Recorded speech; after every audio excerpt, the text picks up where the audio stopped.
আসসালামু আলাইকুম। এখন শুনবেন সংবাদ শিরোনাম। হাম ও উপসর্গে থামানো যাচ্ছে না শিশু মৃত্যু, 4 জেলায় আরো 5 জনের প্রাণহানি। অন্তর্বর্তী আমলে কেন টিকা দেয়া হয়নি খতিয়ে দেখবে সরকার। হাওড়ে অপরিকল্পিত বাঁধের কারণেই ডুবছে পাকা ধান, অভিযোগ চাষিদের। ক্ষতিগ্রস্ত এলাকার পথে 2 মন্ত্রী, এককালীন 7,500 টাকা সহায়তা পাচ্ছে কৃষক। শাপলা চত্বর হত্যাকাণ্ডে সব মিলিয়ে 58 জন নিহত ব্যক্তিকে শনাক্ত করেছে তদন্ত সংস্থা, জানালেন চিফ প্রসিকিউটর। 7 জুনের মধ্যে দেয়া হবে প্রতিবেদন। সম্মেলনের তৃতীয় দিনে প্রতিরক্ষা উপদেষ্টার সঙ্গে ডিসিদের বৈঠক, সেনাবাহিনীর আধুনিকায়ন সহ সিভিল প্রশাসনের সঙ্গে বোঝাপড়ার উপর গুরুত্ব আরোপ। এখন শুনবেন বিস্তারিত। দেশে হাম ও উপসর্গে থামছে না মৃত্যু। 24 ঘন্টায় রাজশাহী, ময়মনসিংহ, রংপুর ও সিলেটে প্রাণ গেছে আরো 5 শিশুর। এর মধ্যে সিলেট ওসমানী মেডিকেলে মারা গেছেন 2 জন। রাজশাহী মেডিকেল কলেজ হাসপাতালে নতুন রোগী ভর্তি হয়েছেন 8 জন। চিকিৎসা শেষে বাড়ি ফিরেছেন 18 জন। চিকিৎসাধীন রয়েছেন 112 জন। ময়মনসিংহ মেডিকেলে 24 ঘন্টায় ভর্তি হয়েছেন 19 জন। এছাড়া খুলনা, বরিশাল, চট্টগ্রাম বিভাগের বিভিন্ন হাসপাতালগুলোতেও রোগীর ভিড় রয়েছে। অনেক জায়গায় ওয়ার্ডে পর্যাপ্ত জায়গা সংকুলন না হওয়ায় বারান্দায় রেখে রোগীদের চিকিৎসা দেওয়া হচ্ছে। এমন পরিস্থিতিতে শিশুদের স্বাস্থ্য সুরক্ষায় অভিভাবকদের সতর্ক থাকার পরামর্শ দিচ্ছেন চিকিৎসকরা। 29 জন রোগী ভর্তি আছেন এবং 9 জন গত 24 ঘন্টায় ভর্তি হয়েছেন। আরেকটি তথ্য দিতে চাই যে সবথেকে যেটি অসুবিধা হয়েছে এখানে যারা অভিভাবক আছেন এবং রোগী অভিভাবকরা যদি বলছেন যে এক বেডে 2 জন করে শিশু দেয়া হয়েছে। এই শিশু দেওয়ার কারণে যে জটিলতাটি হয়েছে যে তাদের অভিভাবকরা যখন আসছেন তখন কিন্তু এখানে একটা পরিস্থিতিটা একটা খুব ভিড়ের মতো পরিস্থিতি তৈরি হয়েছে। অর্থাৎ যে এক বেডে 2 জন করে শিশুর যে চিকিৎসা কার্যক্রমটি চলছে তাতে তারা অসন্তোষ প্রকাশ করেছেন। তবে চিকিৎসার যে পদ্ধতি বা চিকিৎসার যে সেবা সেটি নিয়ে তাদের কোনো অভিযোগ নেই, কিন্তু এক বেডে 2 জন করে শিশু দেওয়ার কারণে কিন্তু এটি জটিলতাও তৈরি হয়েছে এবং এরকমই বলছেন এখানে যারা আছেন। আমরা অন্তর্বর্তী সরকারের সময় কেন হামের টিকা দেওয়া হয়নি তা খতিয়ে দেখবে সরকার, জানিয়েছেন প্রধানমন্ত্রী তথ্য ও সম্প্রচার উপদেষ্টা ডাক্তার জাহিদুর রহমান। সচিবালয়ের সাপ্তাহিক ব্রিফিং এ তিনি বলেন, এরই মধ্যে 1,61,00,000 শিশুকে টিকা দেওয়া হয়েছে। বিশেষ ক্যাম্পেইনের বাকি টিকাও দেওয়া হবে। টিকা নিয়ে অন্তর্বর্তী সরকারের কোনো খারাপ উদ্দেশ্য ছিল না বলে মনে করেন প্রধানমন্ত্রী তথ্য ও সম্প্রচার বিষয়ক উপদেষ্টা। তিনি বলেন, ভ্রাম্যমাণ ব্যবসায়ীদের পরিচয়পত্র দেওয়া হচ্ছে। ফুটপাত চলাচলের জন্য উন্মুক্ত করতে সিটি কর্পোরেশনগুলো ব্যবস্থা নিয়েছে। এই বছরের শেষের দিকে নতুন করে হাওড় অঞ্চলে আর ভারী বৃষ্টি না হওয়ায় নতুন কোনো এলাকা প্লাবিত হয়নি। তবে এখনো তলি আছে বিস্তীর্ণ জমির পাকা ও আধা পাকা বোরো ধান। কৃষি বিভাগের তথ্য মতে নেত্রকোনার বিভিন্ন হাওড়ে তলি আছে 22,000 হেক্টর জমির ধান। ক্ষতিগ্রস্ত হয়েছে জেলার প্রায় 70,000 কৃষক।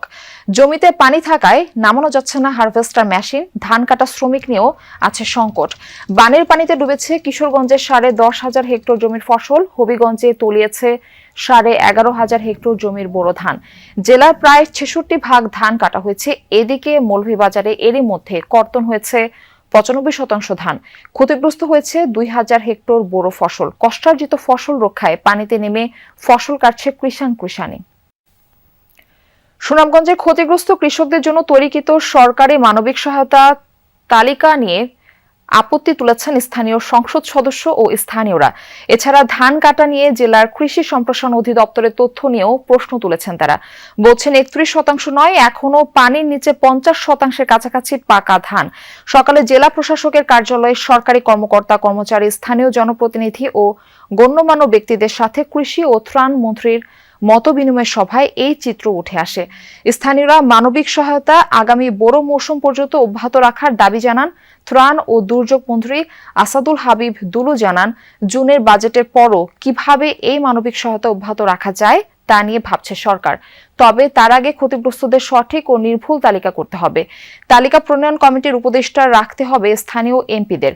মঙ্গলবার কার্ডের মাধ্যমে কিছু সংখ্যক ক্ষতিগ্রস্ত কৃষককে সহায়তা দেওয়া হবে।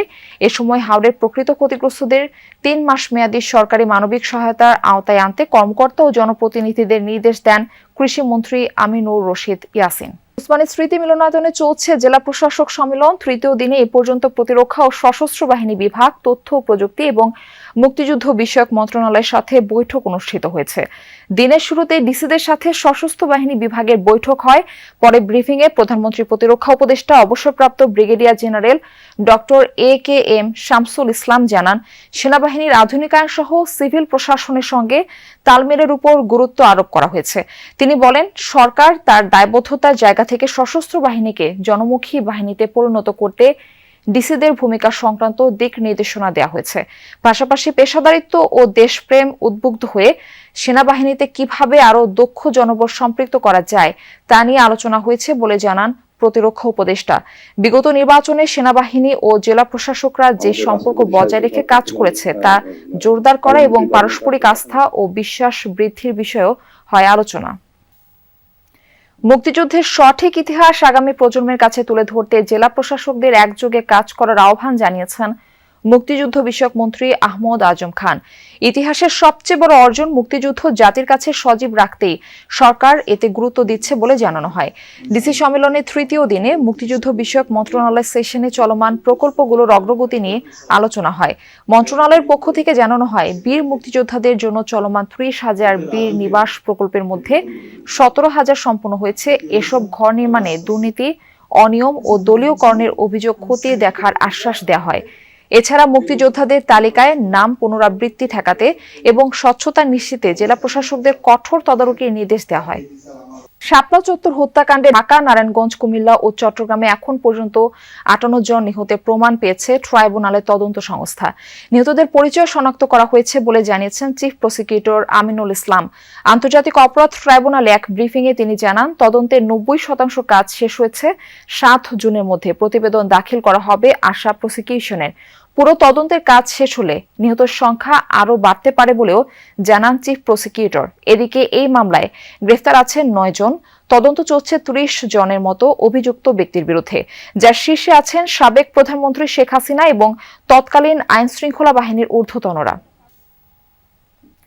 পশ্চিমবঙ্গে কোনো দল ক্ষমতায় আসলো তা নিয়ে এখনই প্রতিক্রিয়া দেখানোর সময় আসেনি বলে মন্তব্য করেছেন বিএনপির স্থায়ী কমিটির সদস্য গয়েশ্বর চন্দ্র রায়। পশ্চিমবঙ্গে ক্ষমতায় পালাবদল হলেও বাংলাদেশ ভারত সম্পর্কে কোনো প্রভাব পড়বে না বলেও মন্তব্য করেন তিনি। সকালে রাজধানীর জিয়া উদ্যানে ঢাকা জেলা বিএনপির নেতাকর্মীদের নিয়ে শহীদ রাষ্ট্রপতি জিয়াউর রহমান ও সাবেক প্রধানমন্ত্রী বেগম খালেদা জিয়ার সমাধিস্থলে শ্রদ্ধা নিবেদন করেন গয়েশ্বর। বলেন, পশ্চিমবঙ্গের জনগণ তাদের সরকার নির্বাচিত করেছে। সেখানকার অভ্যন্তরীণ বিষয়ে কোনো মন্তব্য না করে নিজ দেশের স্বার্থকেই গুরুত্ব দেওয়ার কথা বলেন বিএনপির এই নেতা। নারায়ণগঞ্জের রূপগঞ্জে পুলিশের উপর হামলা চালিয়ে অস্ত্র মামলায় গ্রেফতার এক যুবদল নেতাকে ছিনিয়ে নিয়েছে তার সমর্থকরা। এতে আহত হয়েছেন ওসি সহ 7 পুলিশ সদস্য। গতরাত 3:30টার দিকে চনপাড়া পুনর্বাসন কেন্দ্রে এই ঘটনা ঘটে। পুলিশ জানায়, অস্ত্র মামলার পলাতক আসামি ও থানা যুবদলের যুগ্ম আহ্বায়ক শামীম মিয়াকে গ্রেফতারে অভিযান চালানো হয়। নিজ ঘর থেকে ধরা হয় তাকে। এই খবর ছড়িয়ে পড়লে শামীমের সমর্থকরা জড়ো